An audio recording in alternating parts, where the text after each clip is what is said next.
was married to a man named Robert, and they had a son, and his name was Mark. And this little family of three lived in Port-au-Prince, Haiti in 1987. But there was so much turmoil in this country, in this town, that they had to move. So Marie Ann and her family came to Brooklyn. They gave birth to a daughter named Ann. They gave birth to a son in 1990 named Jose. Let's fast forward. In 2015, the first son, Mark, graduated with his master's in divinity and master's in international development. In 2017, the second child, the daughter, will graduate with her doctorate in psychology and child psychology. And TBD and TBA, the last child, Jose, will graduate with his master's in education and education management. And I say this all because Marie Ann has turned 56 on today. An immigrant from Haiti. And she has 3 children, a preacher, a psychologist, and a poet, who have taken their roots from home of Haiti and have brought it here to be a diaspora for the people that need it. Now Mark is back in Haiti, and he works in Haiti, and he works for a missions organization called Tear Fund. Ann is getting her doctorate, she'll be done soon. I'm doing my thing. It's nothing, something like that. But my mother has worked hard. Even today, she's working on her day off, which is her birthday, and she won't give up.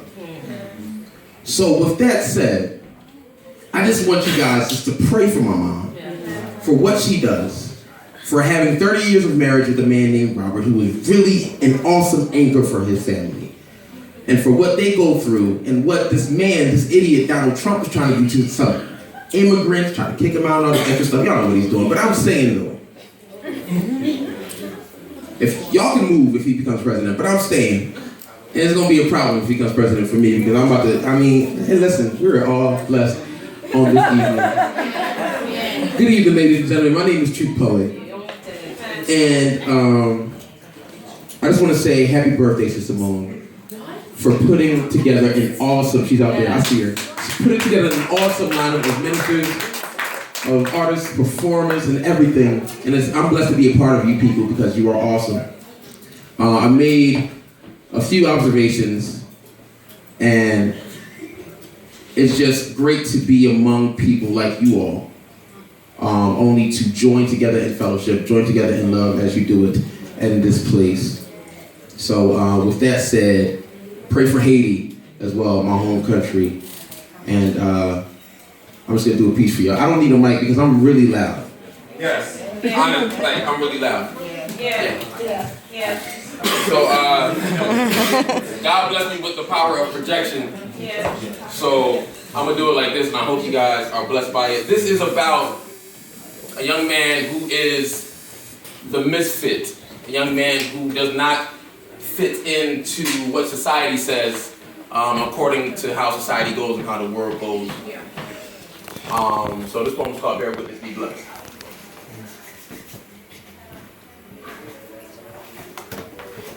Listen. Naked.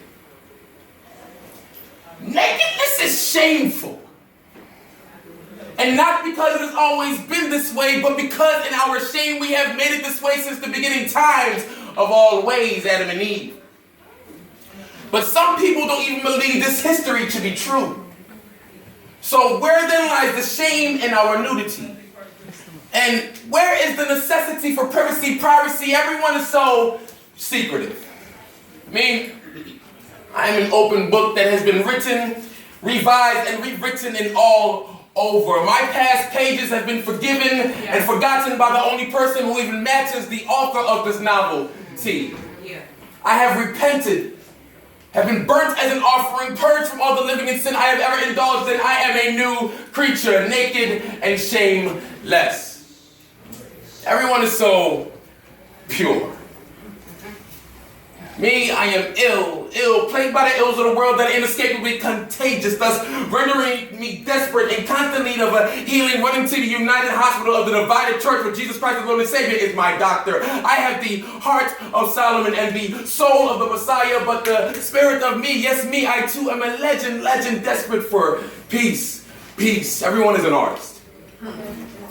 Me, I draw lines in the sand that portray the potential of living in a castle. I belong to a kingdom, that of a king that I seek to eternally abide beside my father. Yes, I am a prince. And my highness must remain loyal to the kindness left behind, those blinded minds who cannot see the time of the day when they know that he'll be back. He'll be back. And since my highness is royal, I must remain loyal to the ones who are back in time, thinking that he will never do what he has done for us before.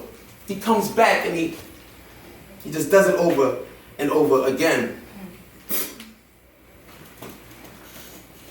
I am an overachiever, seeking to soar like an eagle, yet humble so I do not stumble on my ego, careful not to crumble under the fanaticism of impressionable people, but I stand firm on what I believe in and whom that is. I confidently represent the chosen one. Everyone is a hoodlum.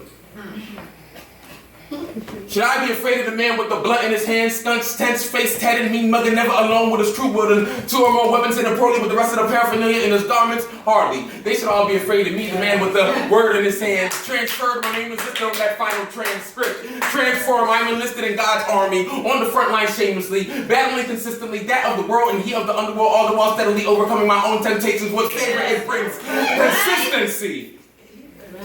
Yeah. Everyone is an explorer. Dora. Discovering discoveries that have already been discovered, but claiming they've unearthed the next big thing, Christopher Columbus. And they assume they started a new trend looking for honor, recognition, and reverence. Somebody's pastor in here. Delusions infecting the minds, contusions swelling the spirits with illusions of acceptance and infusion. One confused, confirming confusion, conforming to the delusion, misusing the firmly abused, using the firmly misused, introducing and inducing segregation from his vision. Me, I integrate my works with the word and make my works speak for me, so I need not talk. Should I do my impressions? Yeah. Nobody's a snitch. Me, I bear witness. I have been stripped of all assumed glory, and I've taken heed to the truth.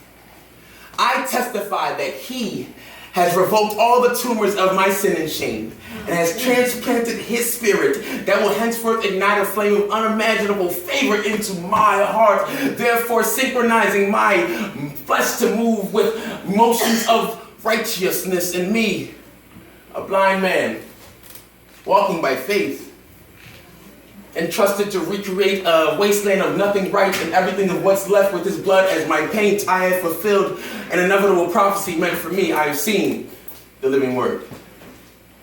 And I, this very blind man, have seen this living word have commit acts that no man has or ever will be capable of. So now I, this blind man, am now nude, naked, and shameless, bearing fruits and gifts of his spirit.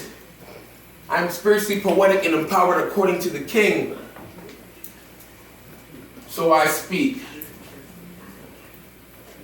To thee, selfish, self-indulged, self-loving, high horse jockey, too high of his own supply of reverence, he's worth nothing to the King unless he submits to the King. Kill yourself. This, a suicide note wrote to decompose the dead flesh and be reincarnated in Christ. This, a suicide note to stab the eyes of the liar.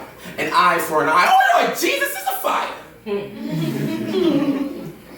On one hand, you could have been the white-headed, white-lipped that jealous people attempt to pick and flick off your representation of the truth, but you just wanted to be understood, so you opted to be soiled in sin.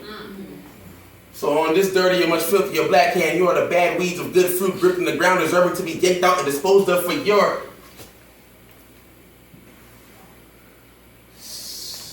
apostasy. Wait a minute. On this dirty and much filthier hand, you are the bad weeds of good fruit gripped in the ground, deserving to be yanked out and disposed of for your failure to receive the truth. You, a man with a Kanye concept, complex, destined but too desperate for distinction, free willingly took the scale ever so much in your favor, just trying to live a good life. Consumed in yourself, you just wanted to see what it felt like. You did it for the glory. But look, glory was never only always suited for just none of us. So you went from stealing undeserved honor with tailor-made suits to sitting in your tailor-made pulpit of shame, spitting through the fire, fanning the flames, burning your flesh with playing the blame. Gang, I hate you. We are made in our maker's image, but your beautiful, dark, twisted fantasy has left you a gimmick just to counterfeit, practicing opposite properties of the truth. Let me tell you this, be set apart only because there's no use being in the crowd. Yeah. I can't see a man going to heaven knowing that he knew the world. I can't see a man serving a king knowing that he served another one while he was here. So fear not, but